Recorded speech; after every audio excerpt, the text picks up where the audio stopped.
りおしまい。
Welcome back, Dragon Ballers, to Get the Mic, the only show where your host on the left, Owl, and your host on the right, Brock, dissect fiction for its mythological significance.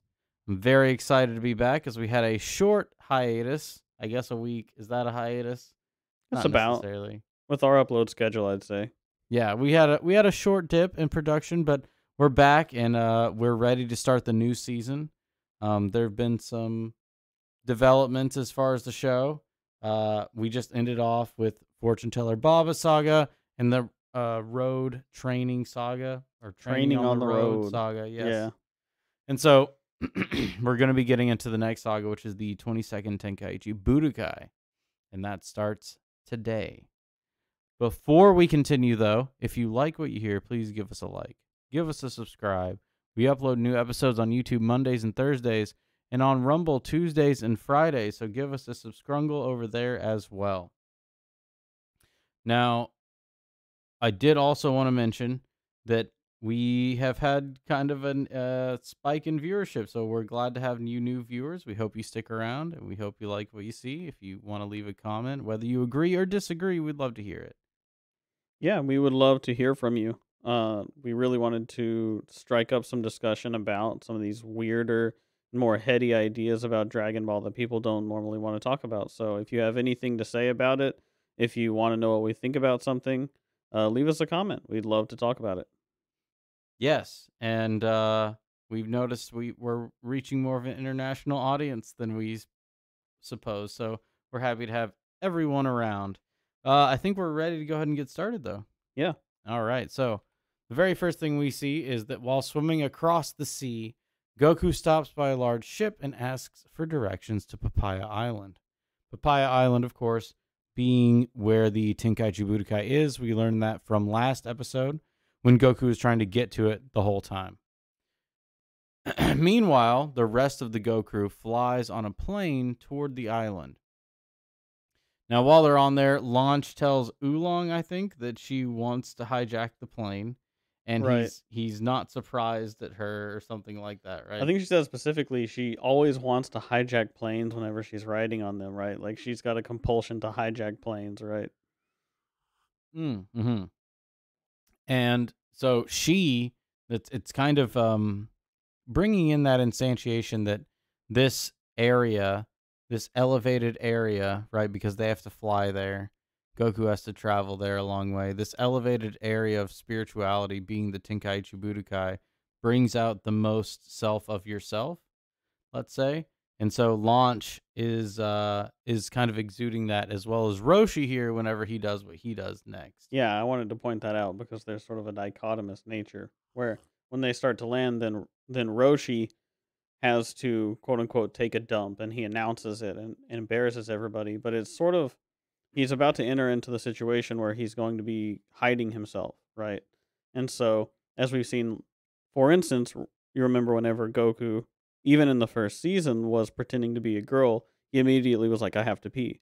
And that's been a Yes. motif throughout the entire series because it's Yes. the compulsion to reveal oneself.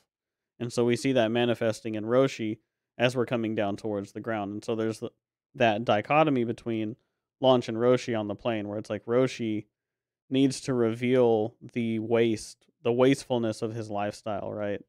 There's sort of a negative aspect that he feels compelled to separate from himself and also to reveal about himself, right? That's that revealing yourself nature of that. The vulnerability, revealing your vulnerability. And the opposite is true with Launch, where we've seen that she is sort of the I've integrated the logos into my mode of being, and she's much more balanced in a sense. And she's an anchor that sort of keeps Roshi from being too lecherous. Yeah, yeah, definitely. And Roshi also has to deal with the separation from her, right? Because as Jackie Chun, it's not something that he can kind of rely on, let's say. Right.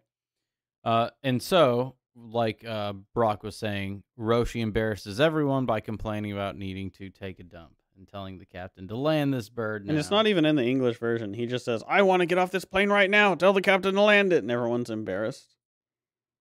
But it doesn't make much sense because last time we saw him ride a plane, he wasn't freaking out. Like if that was a consistent thing, right? Yeah, if part of his character was that he was afraid of flying, you could make sense of that, but that's not really a thing about him. So this is slightly different.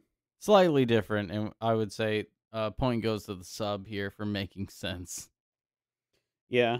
The only other thing about this section that is worth talking about is just that Goku on this journey was sent out into the world to interact with other people to figure out what was the best way to go, and so on his way, even in the water, he has to stop and talk to somebody else to figure out which way he needs to go to Papaya Island. Like he can't for the way he needs to keep interacting with other people, and that's why he stops by a Hmm. ship on the Hmm. water on the way there, right? Yes, I would agree. I would agree. And I also do like we were saying, want to mention that this, even though the Tenkaichi Budokai is not like on a mountain or anything, right?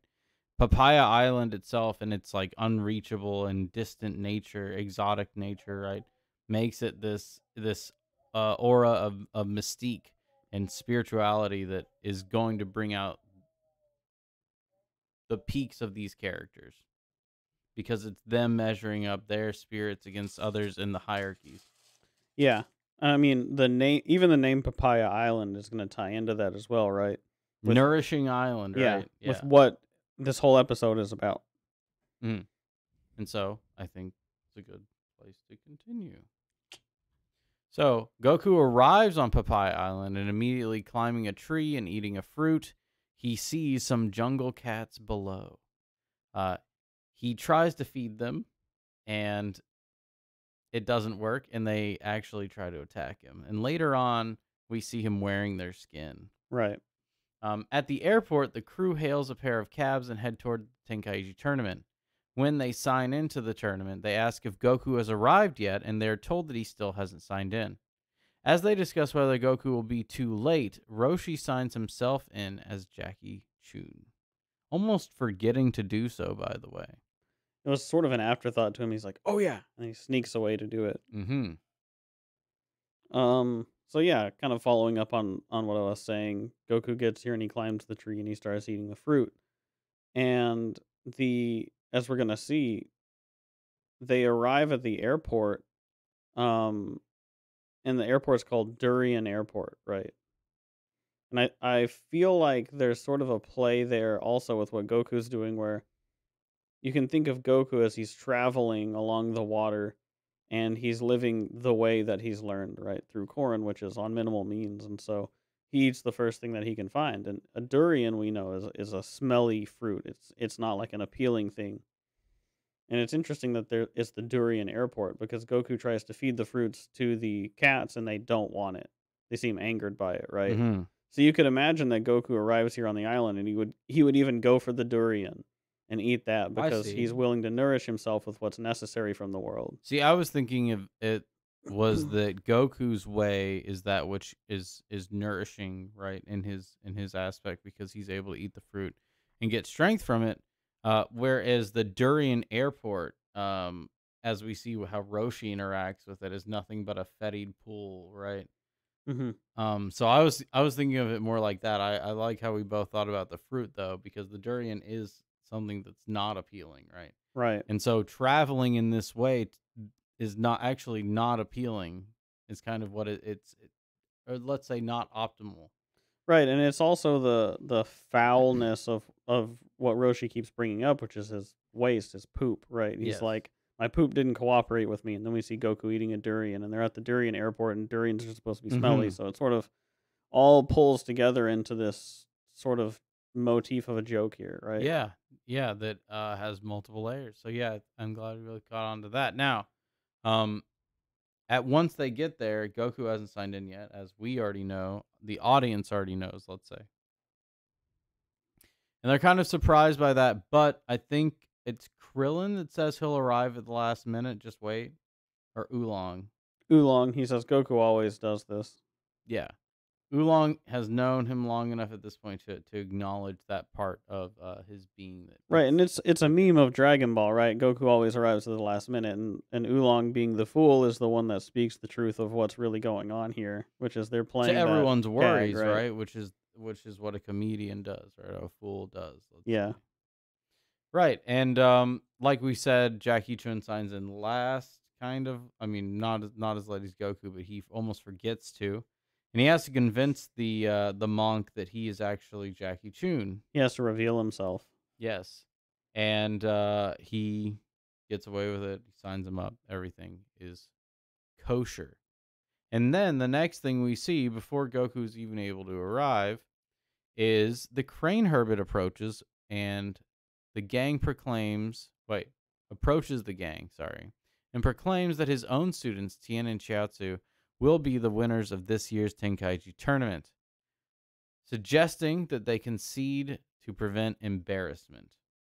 And later on, we're going to see embarrassment turn into more, let's say, malicious states. The trio then quickly retreats, mocking Roshi's reaction. Goku then arrives just in time to be signed into the tournament before it closes. And so here is really our introduction to Tien proper, right? And I do want to talk about his design a bit, Crane's design, that kind of thing. So, Hmm. first to mention Crane, we've seen Crane in the past as far as actual flashbacks to Crane, right? We haven't actually seen him in the present. We saw the photos of him together with Roshi when they were younger, right? Yes. Now, I like how we can sort of start tying in the crane, hermit, and Tien's design, right? So Tien's three-eyed design, and we talked about a bit how he was very aware of the heroic way and was using it for his own advantage without honoring the spirit of the In letter of the Inashikacho, heroic way. yeah. Yeah. And so he has this enlightenment to him. But it's using that enlightenment for selfish. And so then we have the crane hermit here, who is the master that is sort of instantiating through him that behavior, right? And Well, he is that which Tien has subordinated himself to in order to progress on his path. And it's not to say the Crane isn't powerful, right? I mean, Crane he has the blindness, right? He has the blindness we see, same as Roshi, right? He has the same sunglasses. He has his gi. He has his school. He's almost like an anti Roshi, right? And right, in a lot of ways, he is an anti Roshi. He learns the opposite lessons of the life they've both been through because, as we'll learn later, they actually grew up together. So, right. and we saw a little And they bit of have the that same earlier, weaknesses as well. It's interesting. right? And so his prize pupil, Crane's prize pupil, Tien, does have three eyes. He's achieved an enlightenment of sorts, and like we said before, He knows the path ahead. He can see it, and he chooses right now to reject it. Right. I think that is the main characteristic of Tien and why that establishes him as a character that has a connection to a smaller version of themselves in Hmm. Tzu, right? We see that with all of the main characters in Dragon Ball. You can see it with Bulma and and Oolong. You see it with Yamcha and Puar. You see it, I would argue you'd see it with Goku and Krillin in a I lot of the wouldn't way they say Goku interact. and Krillin. I would say Roshi and Krillin. Well, yeah. I guess you could put it that way. Yeah, I would definitely say Roshi and Krillin. Um, but you can see this Krillin. interaction there now showing up as a manifestation then through Tien, where flies around just like the shapeshifters do, right? He has this ethereal quality to him. And as we'll see going into this season, he manifests those elements of Tien that are central to what it means to reject the path, right? Hmm. And it's kind of and we'll talk about this more as we talk more about Chaozu, but and what he does. But it's interesting the path he takes meta wise across the series because of what you were just talking about. So another thing about Crane Hermit too with his design is he's got the bluish colored hair, right? Hmm.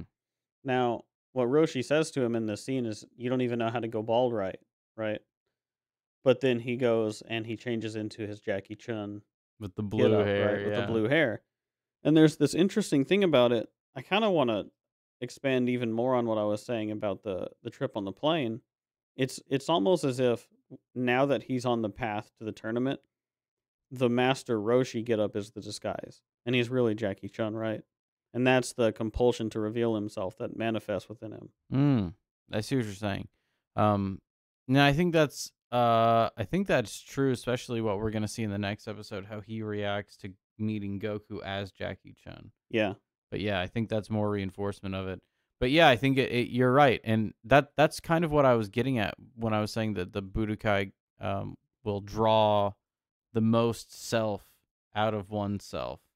yeah, And what Roshi really is right now. I mean, he's not just a lecherous hermit; he is a master, and that's his primary for motivating force. And so, when he's here, he's actually able to enact that out.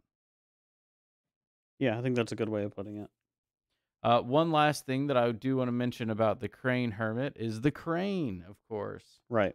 Now, cranes associated obviously with grace, right? With they're tall birds, right? They tower over their prey, let's say. They're overpowering and they can also fly. Turtles cannot do any of those things. Right? And that's kind of the dichotomy that we're going to see as crane versus turtle because it's the turtle school. And now we can also kind of understand the philosophy behind each of the schools to begin with, because Roshi has said that the purpose of martial arts, right, is to overcome one's own limitations. Right. To carry the burden. Yeah, to carry the shell, right, Yeah. and overcome it. Whereas Crane, we can kind of start piecing together already. That's not going to be the guiding philosoph behind their Right. It's techniques. almost to look down on it. Right. Yes. And that's actually his bird is angled down. Right. That's why he has another head on top of his head that's looking down at who he's looking at. Right. Right, exactly. It's to show that And superiority. there's another element to it where whenever you see a goose or a crane or something, it's almost snake like in the way that it's manifested and the way that it's drawn. Right. And so it's like a snake bird. Hmm. Right. It's like a, Especially with the long neck, right? yeah, it's that snake like attitude and also from the logos or from above. Right. Right. From a flying creature Or who from an can mix with elevated that logos, perspective. right?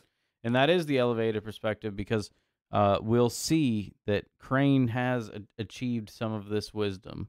Now, unlike Roshi, when we first meet Roshi, he's actually donned his proper gi, right? Roshi just had like a shirt on and whatever. Um, And I like that right now when he's interacting with Roshi, it's when Goku's not here. because there's that connection between Jackie Chun and Goku, right? Yes. And so like Goku's not here and Chun is not here. And so the criticism that he's throwing at Roshi is almost right, right? Because he knows what's going to happen when Tien comes up against these people in front of him, right? And Roshi, as Roshi is presented, he would laugh at that manifestation, right? Yes. And so there's something about it that is very judgmental, and it can be fooled. It can also be correct, like you were saying, like Tien would destroy some of these others, and we're gonna see how that Right. pans out. So, eventually, Goku does make it, though. I think we're gonna move on like that. Right. So, Roshi asks Goku what happened to the Kintone, and he forgets that he told Goku to travel by foot. Krillin looks enviously at Goku's new advantage in height. He's probably 3 or 4 inches taller than him now. And Roshi offers to feed the gang as much food as they want for the night in preparation for the upcoming fights. Before checking his wallet to see that he has no money to spend, everyone gorges themselves at the restaurant, leaving Roshi behind with the bill. He convinces the restaurateur to let him offer the total prize money to let him pay them back. And so Right. It, it's an very interesting manifestation here. I kind of curious on what you have to say about it first. I think it's almost obvious the way that it plays out, right? So I want to talk specifically about the restaurant first because the situation where Roshi has just had this confrontation with a crane hermit and they're squaring off against each other. And Roshi wants to put his money where his mouth is. And also he knows that he has the responsibility to nourish the spirit of that which would contend in the hierarchy, right? And so he does the same thing that he did last season, right? Or last fight, which is pays the total value of the prize money for the nourishment necessary for the tournament, right? Offers that up ahead of time even. But this time he offers it ahead of time. And so there it's almost like he's taking what he learned from that first go around the tournament, right? What is necessary for the hero to get to where it's supposed to be in the hierarchy? And he offers that up as a bargain to say, he's gambling against the crane hermit here, saying, I need to put my money where my mouth is, but I don't physically have it here to prove it, right? Mhm. And so I need to offer up the fact that I believe that my mode of being is the top of the hierarchy. I'm going to gamble on that to be able to nourish those who would follow me because the only way that they're going to learn anything from me in this situation is if I'm right. I was gonna say because yeah, if Roshi is wrong, then they're already gonna be nourished regardless.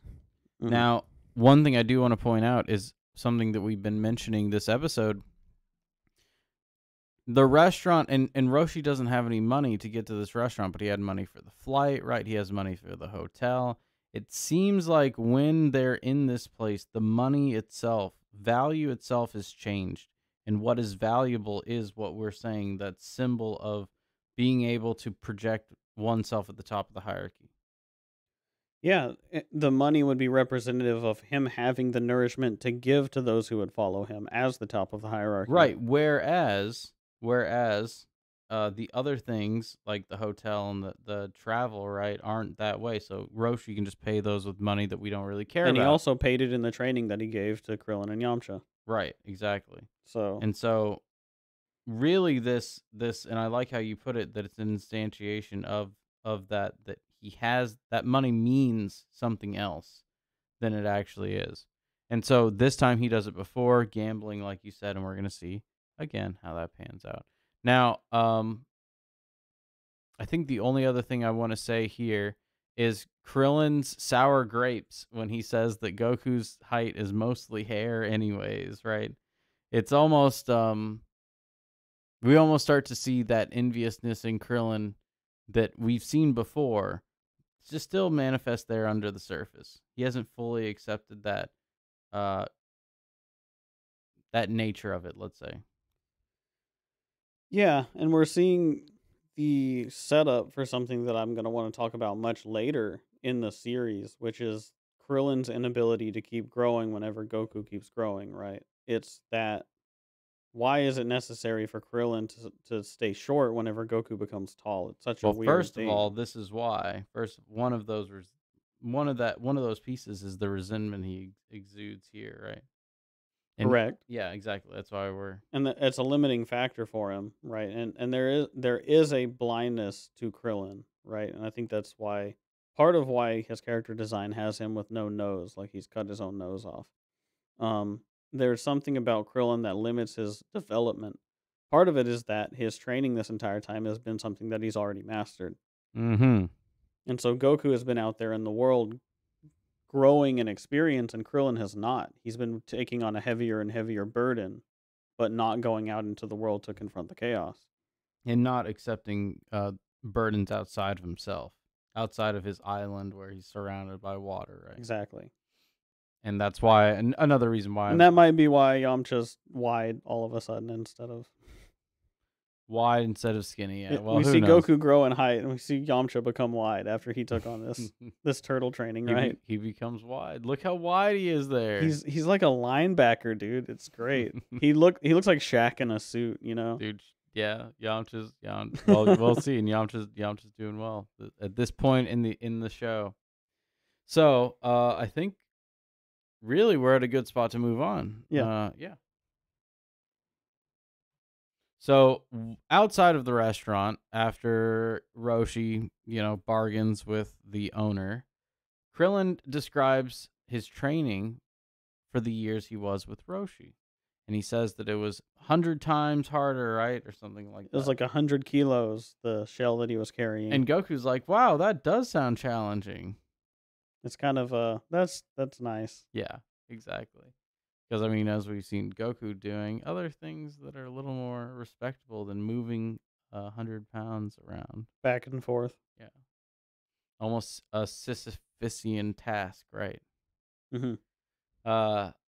And so Roshi finally exits the restaurant and suggests that they all go to the hotel to play cards. Later that night, Roshi loses at the card game and everyone goes to their respective rooms to sleep. Roshi attempts to creep on Launch and Bulma and is soundly crushed. And I think it's almost foreshadowing about the losing here that Roshi does in the card game and what game they're playing, for example. Right, it's old maid, right? They're playing Old Maid, yeah. I like that when Roshi suggests that they go play cards, he says, "Let's go back to the hotel and watch dirty movies. I mean, play cards." Mm-hmm. And it's more of that Roshi just feels like this compulsion to It has reveal to, his yeah. nature while he's in this situation. Which I think, too, is another thing why he goes to creep on Bulma and Launch, and also kind of why he loses.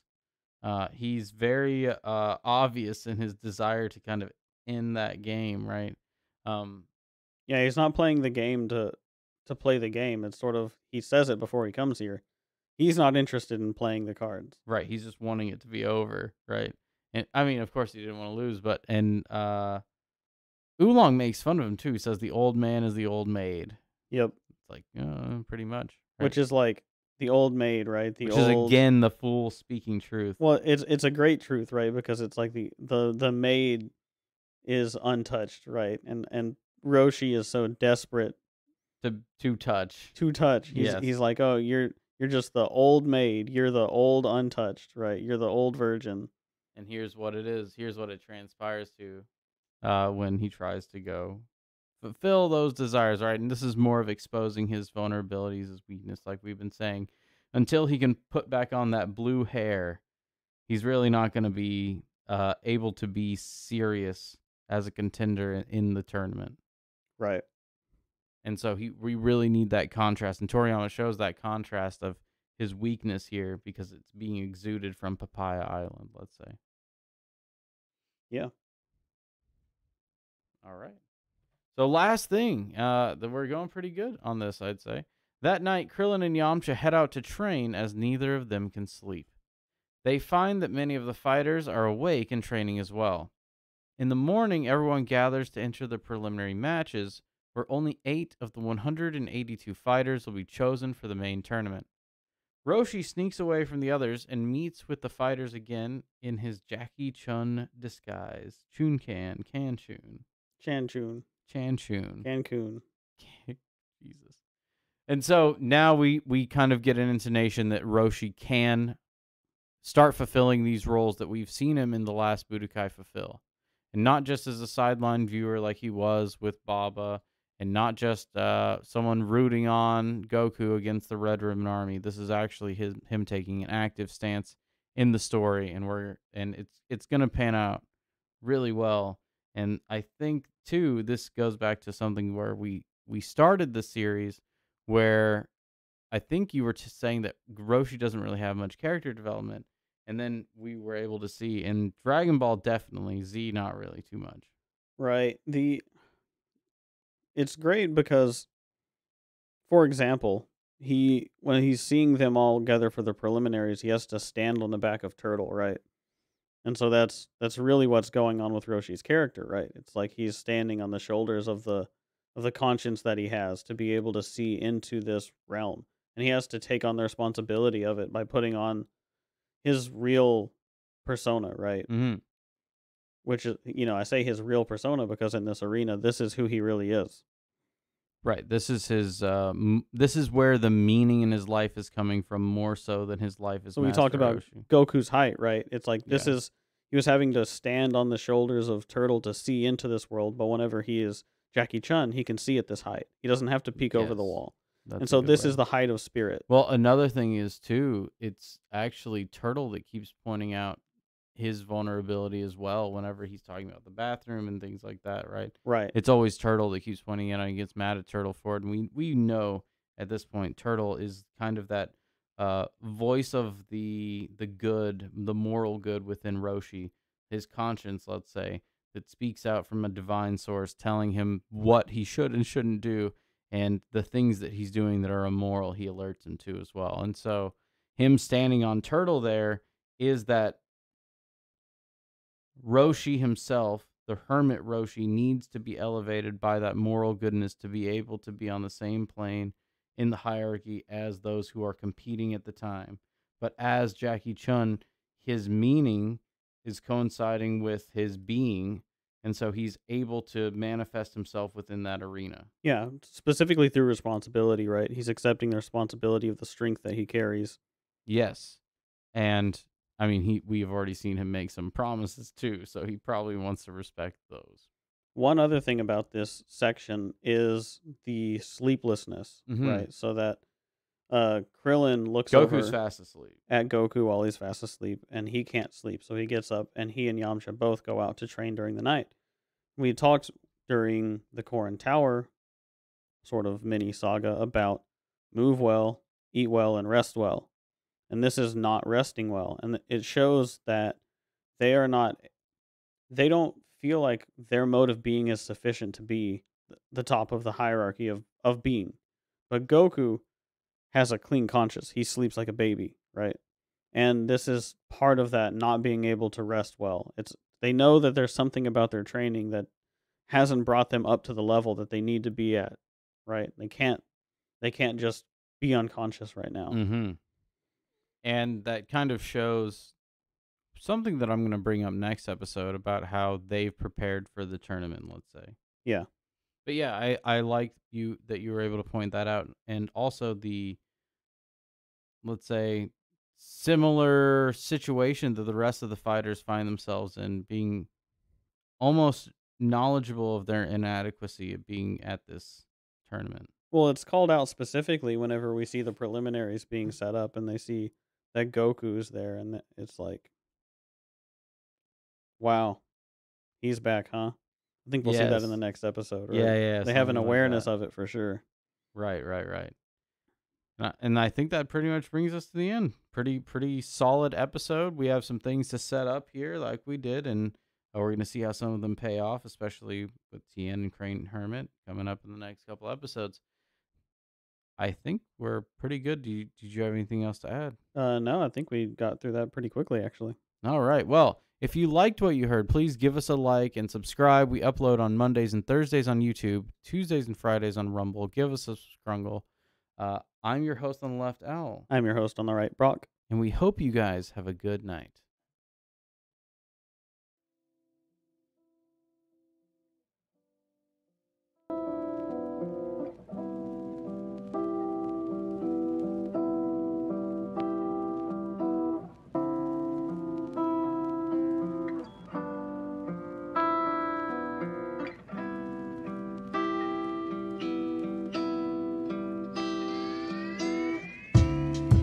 The flying nimbus. Am I really ready to part with it? Why not? If you can ride it, it's yours. The flying nimbus. They can fly you wherever you want. If you can ride it, it's yours.